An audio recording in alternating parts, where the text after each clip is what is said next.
Sebenarnya untuk kita mengenal Tuhan atau mengenal Allah tidak harus lewat jalur agama. Karena seringkali kita ada, kalau salah berpikir, salah menafsirkan, kita jadi ada distraksi dan juga kontaminasi, saling bertabrakan pemahaman. Seringkali orang berpikir orang syariat gak bisa ketemu dengan orang makrifat, cara berpikirnya sehingga jadi perdebatan. Sebenarnya gak begitu. Nah itu kita ngerinya seperti itu. Jadi mendingan kita bahas dengan cara yang universal, ya. Gak usah pakai tautan juga sebenarnya. Misalkan ambil dari ayat, nggak perlu. Kita cukup melihat dari keadaan yang ada nyata, kita rasakan, kita alami, kita lihat, kita dengar, dan kita sadari. Udah itu udah lebih cukup daripada pengetahuan, ya, untuk mengenal tentang Tuhan. Apa yang kita rasakan kalau kita ingin mengalami tentang keberadaan Tuhan? Kita pernah sedih nggak?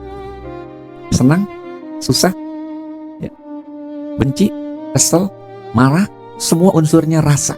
Kalau semua pekerjaan apapun ada unsur rasa di dalamnya, berarti kita sudah mengaitkan Tuhan ke dalam keberadaan situasi itu. Kan ajaklah Tuhan setiap kali Anda ingin melakukan sesuatu. Dengan cara apa? Ada rasanya. Kan kata gini, wah ini mah kalau dibikin ada rasanya, ada cinta, wah lebih spesial. Itu Anda tahu kan? Seperti itu. Melihat orang lain punya rasa cinta, bukan memandang jadi jelek ya. Ya, artinya, kasihan orang itu ya. Kasihan itu udah rasa cinta.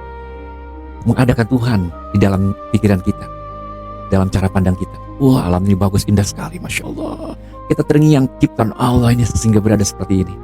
Melihat apa Anda dikasih barang, gitar bagus sekali buatan sekali. Buatan Anda sedang merasakan sampai nikmat.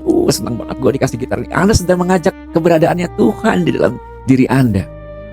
Jadi setiap kali Anda senang, susah, dengki, benci, ya, depresi, ditipu, marah, emosional, jatuh, dropping, merasa hina, menghina, apapun pekerjaan yang terkait dengan unsur rasa, disitulah Anda menghadirkan Tuhan Anda. Jadi jangan bingung ya, pikiran adalah alat konektivitas dengan Tuhan. Karena dengan pikiran itu kita bekerja, kita hidup.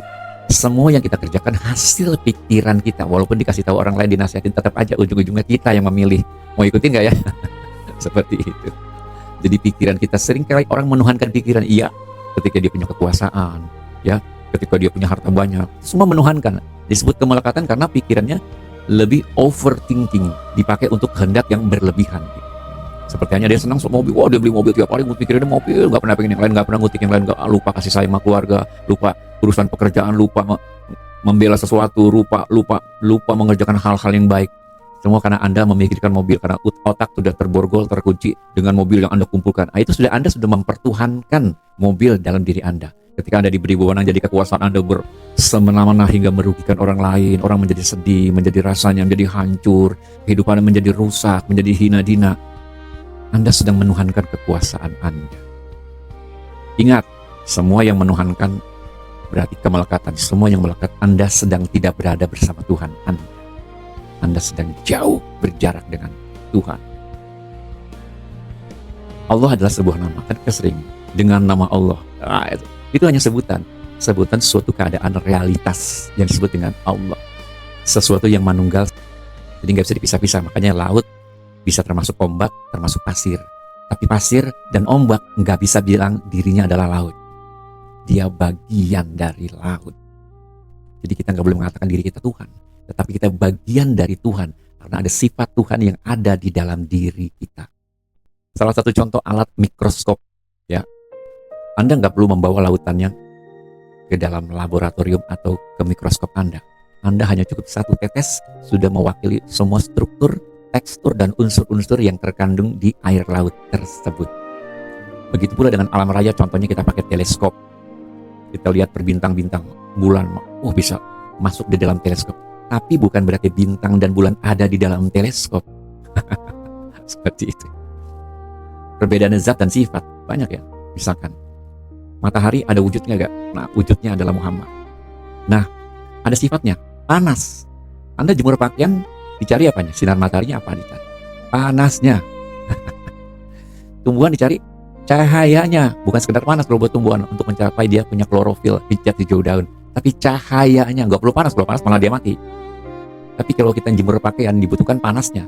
Kan di dalam cahaya juga ada panas. Mana duluan nih? Panas atau cahaya? Dia selalu ikut bersamaan. Di dalam cahaya itu ada panas. Kenapa? Semua zat diikuti oleh sifat. Makanya huruf Allah selalu ada Muhammad. Zat dan sifat itu loh. Gak usah pikir Muhammad bin Abdullah yang tinggal di negara Arab Saudi sana. Ya memang dia sudah berjasa, orang cerdas yang diturunkan Allah untuk membawa risalah, sehingga kita risalah ataupun tuntunan ya, sehingga kita bisa mengikutinya. Tapi sedihnya, sayangnya begitu banyak tafsir dan juga anggapan-anggapan mazhab-mazhab, sehingga kita terpecah cara berpikirnya, sehingga tidak menyatu dalam polaritas Islam yang kafah atau keseluruhan. Banyak di dalam kitab suci Al-Quran juga, coba Anda cek sendiri, sudah berapa kali untuk terbitan, karena ternyata lain-lain ya, mungkin hampir 30 kali terbitan yang berbeda ternyata. Zaman dulu yang pertama mungkin zaman Abu Bakar Siddiq radhiyallahu anhu. Tapi kesininya seiring dengan perjalanan waktu, dia sudah banyak perubahan-perubahan isi. Atau dalam kata yang lebih indah adalah syairnya dirubah. Syair Allah, syair alam, tarian alam. Lewat apa? Lewat kata-kata. Satu pertanyaan buat Anda semua. Dari mana caranya? Tuhan, katanya kan firman Tuhan, perkataan Tuhan. Gimana caranya? Itu sampai ditulis, diterima oleh Nabi dengan cara apa? Selama ini kita tahu kan, dia di Gua Hira, atau beringat perjatuhan, atau dia sedang berada di atas puncak. Itu kan katanya. Coba Anda pahami dengan baik, Pak. Dari mana datangnya perkataan? Itu adalah perkataan Tuhan. Sehingga Anda ikuti dalam kitab suci adalah itu firman Tuhan. Kalau sesuatu yang ayat adalah kenyataan. Amanapun kamu melihat, disitulah wajah Allah. Jadi kalau Anda membuat formula sesuatu yang ditulis jadi statement untuk diikuti orang banyak, ataupun Anda mengikuti jadi satu kebenaran, melihat dari keberadaan alam secara berkesinambungan berulang-ulang, itu good. Seperti hanya matahari terbit dari timur, nggak pernah kan terbit dari barat, terbenam di barat. Seperti itu. Hujan selalu turun dari langit, nggak pernah dari bumi lari ke langit. Ya kan?